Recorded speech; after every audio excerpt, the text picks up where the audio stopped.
ಒಂದು ಸಣ್ಣ ಹಳ್ಳಿಯಲ್ಲಿ ಬಹಳ ಸಂಕಷ್ಟಗಳ ನಡುವೆ ಒಂದು ಬಡ ಕುಟುಂಬ ವಾಸಿಸುತ್ತಿತ್ತು. ಕುಟುಂಬದ ತಂದೆ ರಾಮ್ 30 ತುಂಬಾ ಶ್ರಮಪಟ್ಟು ಕೆಲಸ ಮಾಡುತ್ತಿದ್ದನು. ಆದರೆ ಜೀವನದಲ್ಲಿ ಕೆಲವೊಮ್ಮೆ ತಪ್ಪು ನಿರ್ಧಾರಗಳನ್ನು ತೆಗೆದುಕೊಳ್ಳುತ್ತಿದ್ದನು. ಅವನ ಹೆಂಡತಿ ರಾಣಿ 28 ಒಬ್ಬ ಕಾಳಜಿಯುಳ್ಳ ಗೃಹಿಣಿ. ಅವಳು ಎಲ್ಲಾ ಸಂಕಷ್ಟಗಳಲ್ಲೂ ಅವನಿಗೆ ಬೆಂಬಲ ನೀಡುತ್ತಿದ್ದಳು. ಮದುವೆಯ ನಂತರ ರಾಮ್ ಮತ್ತು ರಾಣಿ ಇಬ್ಬರೂ ಹಳ್ಳಿಯಲ್ಲಿ ಮಹಾತ್ಮ ಗಾಂಧಿ ರಾಷ್ಟ್ರೀಯ ಗ್ರಾಮೀಣ ಉದ್ಯೋಗ ಖಾತ್ರಿ ಯೋಜನೆಯಡಿಯಲ್ಲಿ ದಿನಗೂಲಿ ಕೆಲಸ ಮಾಡುತ್ತಿದ್ದರು. ಆ ಸಮಯದಲ್ಲಿ ಅವರ ಮೊದಲ ಮಗ ಗುರು ಜನಿಸಿದನು. ಕಾಲಕ್ರಮೇಣ ರಾಮ್ಗೆ ಕೆಲವು ಕೆಟ್ಟ ಅಭ್ಯಾಸಗಳು ಬೆಳೆದವು. ಅವನು ಮದ್ಯಪಾನ ಮಾಡುವುದು ಮತ್ತು ಪತ್ತೆ ಆಟ ಆಡುವುದನ್ನು ಪ್ರಾರಂಭಿಸಿದನು. ಈ ಅಭ್ಯಾಸಗಳನ್ನು ಮುಂದುವರಿಸಲು ಅವನು ಹಳ್ಳಿಯ ಜಮೀನ್ದಾರರಿಂದ ಹಣ ಸಾಲವಾಗಿ ತೆಗೆದುಕೊಳ್ಳುತ್ತಿದ್ದನು. ಸಾಲ ದಿನದಿಂದ ದಿನಕ್ಕೆ ಹೆಚ್ಚಾಗುತ್ತಿತ್ತು. ಸಾಲ ತೀರಿಸಲು ರಾಮ್ ಕೊಳ್ಳುತ್ತಿದ್ದನು. ಸಾಲ ದಿನದಿಂದ ದಿನಕ್ಕೆ ಹೆಚ್ಚಾಗುತ್ತಿತ್ತು.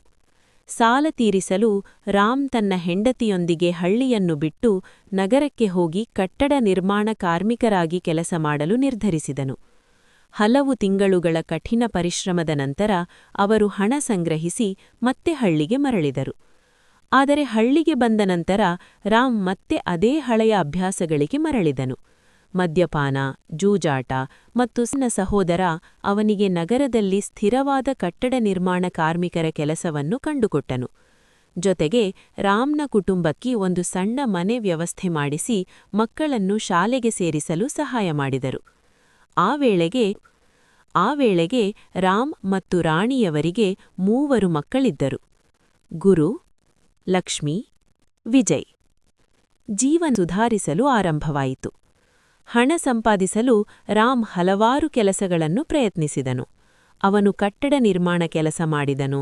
ನಂತರ ಕಬ್ಬಿನ ರಸ ಮಾರುವ ಗಾಡಿ ಆರಂಭಿಸಿದನು. ನಂತರ ಮರ ಕತ್ತರಿಸುವ ಅಂಗಡಿ ಕೂಡ ಆರಂಭಿಸಿದನು. ಆದರೆ ಯಾವುದೂ ಹೆಚ್ಚು ಕಾಲ ಮುಂದುವರೆಯಲಿಲ್ಲ. ಸಣ್ಣ ಸಣ್ಣ ಜಗಳಗಳು ಮತ್ತು ತಪ್ಪು ಅರ್ಥಗಳ ಕಾರಣದಿಂದ ಕುಟುಂಬವು ಹಲವು ಬಾರಿ ಮನೆ ಬದಲಾಯಿಸಬೇಕಾಯಿತು. ಒಮ್ಮೆ ಅವರು ರಾಜೀವ್ ಆವಾಸ್ ಯೋಜನೆ ಎಂಬ ಸರ್ಕಾರಿ ಆಶ್ರಯ ಮನೆ ಪ್ರದೇಶಕ್ಕೆ ಸ್ಥಳಾಂತರವಾದರು. ಅಲ್ಲಿ ರಾಮ್ ಎಮ್ಮೆಗಾಡಿಯಲ್ಲಿ ಕಸ ಸಂಗ್ರಹಿಸುವ ಕೆಲಸ ಪ್ರಾರಂಭಿಸಿದನು. ಮತ್ತೊಮ್ಮೆ ನೆರೆಹೊರೆಯವರೊಂದಿಗೆ ಜಗಳವಾದ ಕಾರಣ ಕುಟುಂಬವು ಸಂಬಂಧಿಕರ ಜಮೀನಿನ ಬಳಿ ಇರುವ ಸೆಕ್ಟರ್ ಪ್ರದೇಶಕ್ಕೆ ಸ್ಥಳಾಂತರವಾಯಿತು.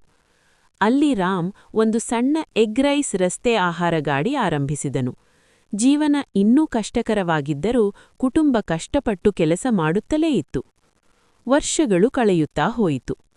ಕೊನೆಗೆ ರಾಮ್ನ ಹಿರಿಯ ಮಗ ಗುರು ಚೆನ್ನಾಗಿ ಓದಿ ದೊಡ್ಡ ಸಾಧನೆ ಮಾಡಿದ್ದನು.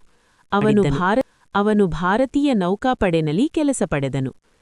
ಚಿಕ್ಕ ಮಕ್ಕಳು ಲಕ್ಷ್ಮಿ ಮತ್ತು ವಿಜಯ್ ತಮ್ಮ ವಿದ್ಯಾಭ್ಯಾಸವನ್ನು ಮುಂದುವರಿಸಿದರು.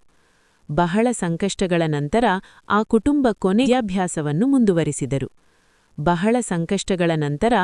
ಕುಟುಂಬ ಕೊನೆಗೂ ಆಶೆಯ ಬೆಳಕನ್ನು ಮತ್ತು ಉತ್ತಮ ಭವಿಷ್ಯವನ್ನು ಕಾಣಲು ಆರಂಭಿಸಿತು.